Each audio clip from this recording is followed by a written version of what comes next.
Hello, my name is Gary Babb and I live in Central Illinois.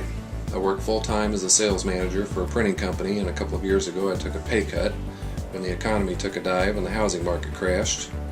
And with two high school aged boys getting ready to go to college in a couple of years, I needed to find a way to supplement my income. I already owned a couple of rental properties at the time. I had purchased my first property when I was 19 and I'm now 45, so I had some experience in real estate. It was right at the beginning of the housing market crash, and the foreclosures were starting to flood the market, so the timing was perfect. This is the way I decided to supplement my income. And that was a little over 2 years ago, and now I have 20 rental properties. I've sold a couple of properties, but keeping most of them until the market goes back up. And in the meantime, I'm collecting right around $16,000 a month in rental income with a positive cash flow of about $5,000 each month. And now it's time to take you out and show you some of the properties that I purchased.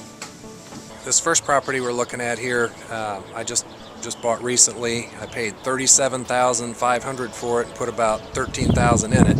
So I got about $50,000 in it, and it's a nice little property. Brick ranch, got a garage, and it appraised for $105,000. Closing, I took out a check for an extra $15,000 on this one. I'll use it to buy the next one. Okay, this property here was one of the first properties that I bought. I paid $65,000 for it, and it appraised for $90,000. Didn't have to hardly do anything to it, didn't put any money into it hardly at all.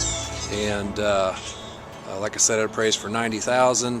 And it's rented for $900 a month, and it has a positive cash flow of about $250 to $300 a month as well. This property here behind me is what I consider one of my best deals. So I got $1,400 a month in rent out of this property.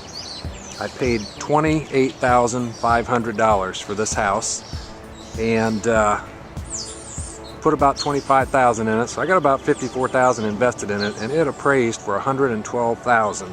After my expenses, it's got a positive cash flow right at $500 a month, which is great. And I used the equity in the property. After I financed it, the bank let me set up a $30,000 line of credit, so I used that to buy other properties with. Well, here we are back in my office at my home. I've been doing this for 2 years. I only work at it about probably an average of 5 to 10 hours per week. 20 plus deals. I think I have 20, maybe 21 properties. I don't know, I've lost count, but I've sold a couple. So yeah, I think I mentioned earlier my net worth has increased right at $500,000.